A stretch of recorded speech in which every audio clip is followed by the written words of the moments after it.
दोस्तों नमस्कार। पिछले दिसंबर 2 चलचित्र एक साथ आए, एक जिसमें एक नायक को एक ऐतिहासिक जीत के साथ दिखाया गया और एक दूसरी मूवी जिसमें एक क्रिमिनल को गैर कानूनी काम करते हुए, दुनिया भर के हर अपराध के काम करते हुए उसे बतौर नायक दिखाया गया। मैं कोई फिल्मी रिव्यू देने वाला एक्सपर्ट बिल्कुल भी नहीं हूँ, लेकिन मैं इतनी कॉमन सेंस तो रखता हूँ कि मुझे अपने अंदर क्या भरना है और क्या नहीं भरना है। और अनजाने में कई लोग, कई पालकगण अपने बच्चों तक में इस तरह के कचरे को भर रहे हैं। आज मैं उन 2 चलचित्रों के माध्यम से आपको समझाना चाहूँगा कि आपको क्या देखना है और क्या नहीं देखना है, क्या सुनना है और क्या नहीं सुनना है, और उससे आपके शरीर में, आपके मन में, आपकी आत्मा में क्या फ़र्क पड़ता है, मैं आपको वह भी बताने जा रहा हूँ। मेरी एक एक पॉइंट को बहुत ध्यान से समझिएगा, बहुत ध्यान से उस पर तर्क करने की भी कोशिश करिएगा। अगर मैं कहीं गलत हूँ तो हमारे पालकगण, आज से 20-30 साल पहले हमें जी हॉरर शो एक एपिसोड आता था जिसमें हॉरर एपिसोड दिखाई जाती थी, और मेरे दादाजी मुझे वह तक नहीं देखने देते थे। कहीं ना कहीं उनमें यह समझ थी कि मुझे क्या दिखाना है, अपने घर के बच्चों को क्या दिखाना है और क्या नहीं दिखाना है। वे स्वयं उस तरह की चीज़ें नहीं देखते थे। लेकिन आजकल के पालकगण क्या इतनी भी समझ नहीं रखते? क्या वे इतने आधुनिक हो चले हैं, या फिर बेवकूफ़ जिन्हें कोई समझ ही नहीं है?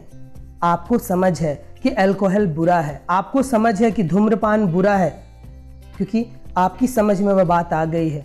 लेकिन आजकल के पालकगण के पास इतना समय नहीं है कि वे और कोई चीज़ जान सकें, और यही कारण है कि वे स्वयं के मस्तिष्क में, अपने बच्चों के मस्तिष्क में कचरा भरने का काम कर रहे हैं।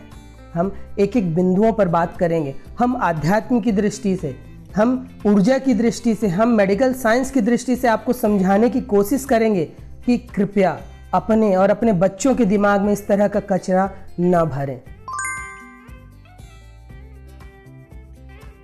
सबसे पहले मैं बात करूं, ये इस तरह की जो चलचित्र बनते हैं, इसकी शुरुआत अमेरिका, वेनेजुएला, इस तरह के देश में हुई। आज उन देशों में जो क्राइम रेट है, जो क्राइम रेट का इंडेक्स है, वह सबसे ज़्यादा है। वेनेजुएला जहाँ सबसे ज़्यादा क्राइम का इंडेक्स माना जाता है, अमेरिका भी उसमें पीछे कहीं नहीं है। कहीं ना कहीं सिनेमा का छाप समाज पर पड़ता है, या समाज का छाप सिनेमा पर पड़ता है। दोनों सापेक्ष रूप से चलते हैं। यही पूर्वी देश, जापान जैसे देश बहुत सावधानी बरतते हैं कि वे अपने 18 वर्ष तक के बच्चों, किशोरों, नवयुवकों को क्या दिखाना है, क्या नहीं दिखाना है, क्या उनके सामने परोसना है। और यही कारण है कि आज जापान जैसे देश में सबसे कम क्राइम रेट है। कहीं ना कहीं यह उनकी पॉलिसी सक्सेसफुल हो रही है कि वे अपने बच्चों को क्या देना चाह रहे हैं। वे अपने बच्चों के दिमाग में, दिमाग जैसी कीमती चीज़ पर कचरा नहीं भरना चाहते। अमेरिका आज से 40-50 साल पहले ऐसा नहीं था, लेकिन जिस तरह से वहाँ शोज़ बनने लगे, जिस तरह की वहाँ की सभ्यता संस्कृति हुई, जिस तरह की वहाँ पे सिनेमाज बनने लगे, वे असर अपने लोगों पर ही उसका पड़ने लगा। और जिसका असर हुआ कि वहाँ के लोग, वहाँ की क्राइम रेट आज सबसे ज़्यादा है। आपको इस तथ्य को भी समझना होगा कि कहीं ना कहीं इस तरह की चीज़ें देखने से सच में हमारे भीतर कोई अशुद्धि तो नहीं आ रही है, कहीं कोई टॉक्सिन तो नहीं बन रहा है, कहीं हम जाने अनजाने हम अपने समाज को कमज़ोर तो नहीं कर रहे हैं। अब दोनों चलचित्रों को तुलनात्मक अध्ययन से देखिए। एक फिल्म का नायक दूध पीता है, जहां बाकी लोग शैंपेन, शराब, अल्कोहल जैसी चीज़ ले रहे होते हैं। हमारे फिल्म का नायक 83 का नायक कपिल देव दूध पीता है, जल्दी सोता है, हर वह अच्छे कार्य करता है। जब उस पर कोई आलोचनाएं करता है तो वो उस आलोचना वाले पेपर को से अपने जूते साफ करता है। दूसरी ओर दूसरी मूवी का नायक, वह दुनिया के हर बुरे काम करता है, वह खून करता है, वह स्मगलिंग जैसा गैरकानूनी काम करता है, वह शासन के खिलाफ लड़ता है। एक मूवी में देखने के बाद थिएटर में 7 दिन तक प्राउड फील होता है, शरीर में रोंगटे खड़े होते हैं। दूसरी मूवी को देखने के बाद रोष उत्पन्न होता है, सिस्टम के खिलाफ एक रोष आता है, क्रोध आता है। फर्क आप महसूस कर सकते हैं। पुष्पा मूवी का नायक पुष्पा शराब पीता है, हर गैर कानूनी काम करता है, पराई स्त्री के साथ ठुमके लगाता है और बतौर डायरेक्टर उसे एक नायक प्रस्तुत कर रहा है। वह अपना दृष्टिकोण आप लोगों पर आरोपित कर रहा है, एक परोस रहा है कि आप भी उसे नायक स्वीकार करें।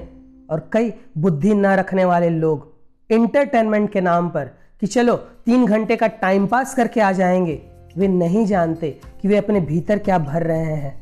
जिस तरह मैंने बोला कि अल्कोहल और धूम्रपान आपके शरीर में विषाक्तता लाता है, आपके शरीर को कमजोर बनाता है, अभी आपको समझ नहीं है कि इस तरह की चीज़ों को देखने पर आपके शरीर पे क्या असर पड़ रहा है। जिस दिन वह समझ आ जाएगी, आप तब जानेंगे कि हाँ यह चीज़ बुरा था। लेकिन तब तक देर ना हो जाए, तब तक आप अपने घर के बच्चों को पुष्पा की तरह ना बना डालें। फिर घर के बच्चे जब इस तरह की चीज़ों को देखते हैं और रोष में रहते हैं, क्रोध में रहते हैं, हर एक चीज़ में नीम नुक्स निकालते रहते हैं, शिकायतें करते रहते हैं, तब आप दोष करते हैं कि हमारे ये बच्चे कैसे होते चले जा रहे हैं। आपके पेरेंटिंग गलत हो रही है, आप उन्हें गलत चीज़ परोस रहे हैं। और उन्हें गलत चीज़ परोसना उस प्रकार बंद करिए कि आप स्वयं भी अपने लिए वह चीज़ मत परोसिए, वरना बच्चे वही करेंगे जो बड़े करते हैं। आप जाने अनजाने अपने बच्चों को इस तरह से विषाक्त बना रहे हैं, उनके शरीर, उनके मन, उनकी आत्मा में जहर घोलने का काम कर रहे हैं। अब क्यों ना देखें ऐसे चलचित्र, क्यों ना देखें ऐसे शोज। हम इसको पहले आध्यात्म की दृष्टि से देखते हैं। गांधी जी के 3 मंत्र, बुरा मत देखो, बुरा मत सुनो, बुरा मत बोलो, यह बहुत हद तक जापान के ज़ेन संप्रदाय से लिया गया है। वे कहते हैं कि बुरा मत बोलो, यह बात समझ में आती है। वे कहते हैं बुरा मत सुनो, यह बात भी समझ आती है। जब वे कहते हैं कि बुरा मत देखो, वहाँ पर इस तरह के शो, इस तरह के चलचित्र भी आते हैं। इस बात को आप क्यों नहीं समझते? बार बार वही गलती क्यों करते हैं? इस तरह के शोज, इस तरह के डायरेक्टर इस तरह की मूवी को क्यों बढ़ावा देते हैं? एक तरफ जब सलमान खान की जय हो जैसी मूवी आती है, आप उसे फ्लॉप कर बैठते हैं, और उसकी मसाला मूवी आती है, आप उसे हिट कर देते हैं। अब उन नायकों की भी गलती नहीं है, वे किस तरह की मूवी बनाए वे समझ नहीं पाते हैं। उनका हृदय तो करता है कि वे स्वदेश जैसी मूवी बनाए, वे पहली जैसी मूवी बनाए।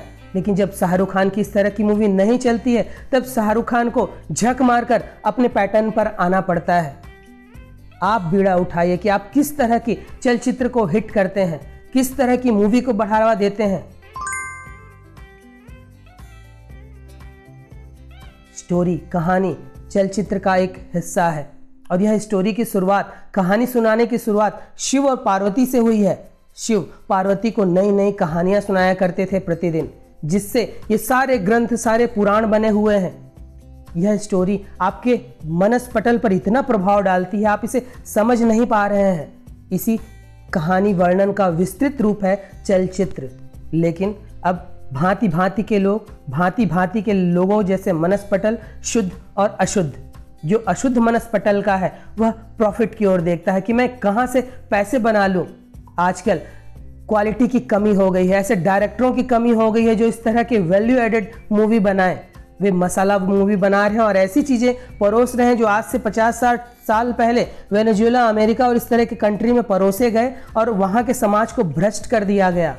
अगर आप सच में वास्तविक इस देश के जनप्रतिनिधि हैं, आप इस देश में रहने वाले हैं, तो अभी पीड़ा उठाइए कि इस तरह की चलचित्र को देखने से हम मना करेंगे। आपने 10 लोगों को भी इस तरह के चलचित्र से दूर कर दिया, आपने अपना काम कर दिया। लेकिन जब आप इस तरह की मूवी देखते हैं, आध्यात्म की दृष्टि से जैसा आप चीज़ देखते हैं, जैसा आप सोचते हैं, आप वैसे ही बन जाते हैं।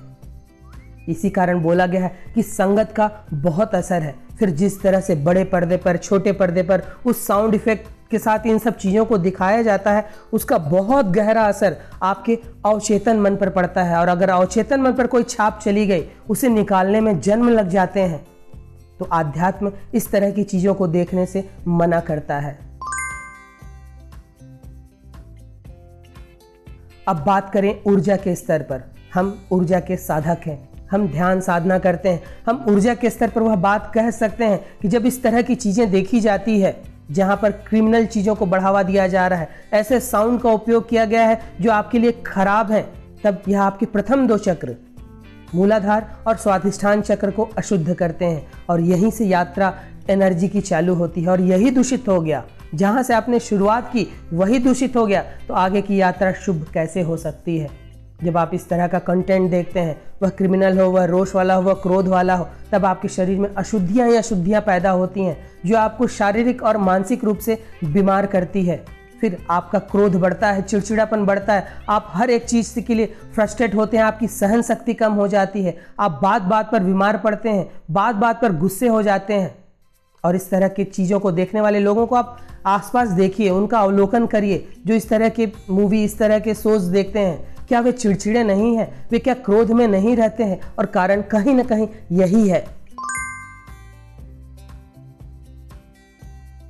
अब वैज्ञानिक रूप से हम बात करें, मेडिकल साइंस कहता है कि जब आप इस तरह की चीज़ें देखते हैं तब आपके शरीर में बैड हार्मोन्स बनते हैं। और ये बैड हार्मोन दरअसल स्ट्रेस हार्मोन होते हैं।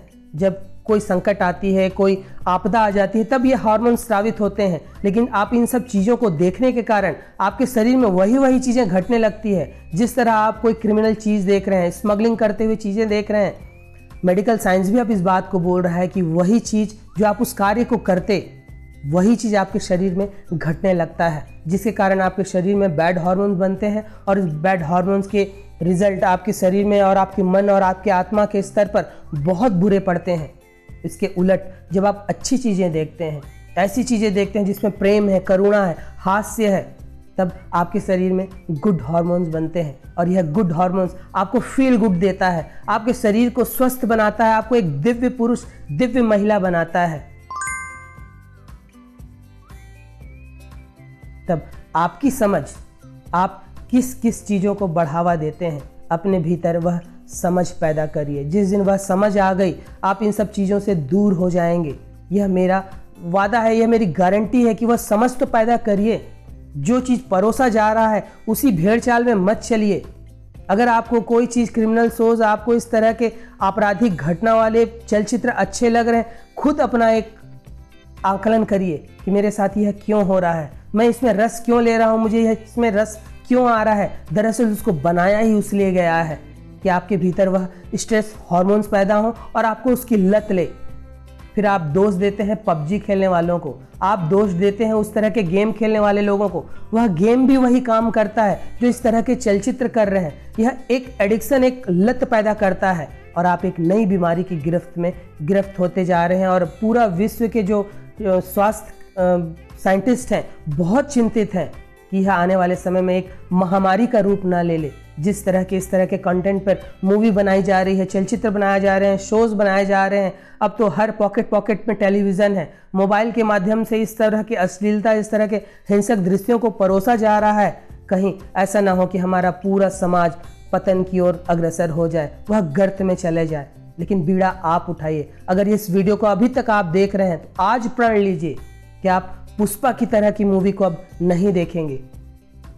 पुष्पा जैसी मूवी हिट हो जा रही है, सुपर हिट हो जा रही है, वहीं पर इतनी महान मूवी 83 जैसी मूवी को हम फ्लॉप कर दिए बैठे हैं। यह हमारा देश किस ओर जा रहा है? एक हमारे ऐसे नायक के ऊपर एक ऐसी ऐतिहासिक जीत पर चलचित्र बनी है, हम उसे फ्लॉप कर दे रहे हैं। और एक ऐसे व्यक्ति पर जिसका सारा बैकग्राउंड क्रिमिनल हो, सारे क्रिमिनल काम करता हो, हम उसे हीरो की तरह बना रहे हैं। और तो और उसके दूसरे पार्ट की भी लोग वेट कर रहे हैं कि दूसरा पार्ट आएगा तो उसे भी देखने जाएंगे। और इस तरह की कई मूवी, मैं पुष्पा पर ही ब्लेम नहीं कर रहा हूँ, इस तरह की कई चलचित्र बन रहे हैं। आपको समझ लानी होगी, समझ लानी होगी और समझ लानी होगी। आपको इन सब चीज़ों से दूर होना होगा। और विशेषकर आध्यात्म में रहने वाले लोगों के लिए तो इस तरह का चीज़ एक विष के समान ही है। विशेषकर महिलाओं के लिए जिनके चक्र बहुत ग्रहणशील होते हैं, उनके लिए तो यह और भी अशुद्ध कारक हो सकता है। सचेत हो जाइए, अभी भी वक्त है। अभी भी आपके भीतर इतना कचरा जमा नहीं हुआ है। जितना कचरा जमा हुआ है उसे साफ किया जा सकता है। लेकिन आपका रग रग, आपकी नस नस में कचरा घुल मिल जाए तो वो आपके डीएनए में संचित हो जाएगा और वो डीएनए से संचित होकर आने वाली पता नहीं कितनी संततियों में वह ट्रांसफ़र होता रहेगा। अभी भी वक्त है, संभल जाइए, इस तरह के कचरे से दूर हो जाइए और ऐसी ही चीज़ें देखिए जो अच्छी हो। गांधी जी के बंदर की आंखों को खोल दीजिए। और उसे कहिए कि देखो तो जो अच्छा ही देखो। उसके कानों को खोल दीजिए और कहिए उससे कि सुनो तो अच्छा ही सुनो। अब उसके मुख को भी खोल दीजिए। अब वह जब भी बोलेगा, क्योंकि उसने अच्छा ही अच्छा देखा है, उसने अच्छा ही अच्छा सुना है, तो उसके मुख से अच्छा ही अच्छा निकलेगा। वक्त है अपने आप को बदलने का। किसी को बदलने मत निकलिए, लेकिन खुद तो प्रण लीजिए कि मैं अपने भीतर अब कचरा नहीं जाने दूंगा। मैं इस तरह के कोई चलचित्र, इस तरह के कोई सीरियल, इस तरह के कोई कंटेंट, इस तरह के व्हाट्सएप और फेसबुक पर ऐसी कोई वीडियो अब आज के बाद नहीं देखूंगा।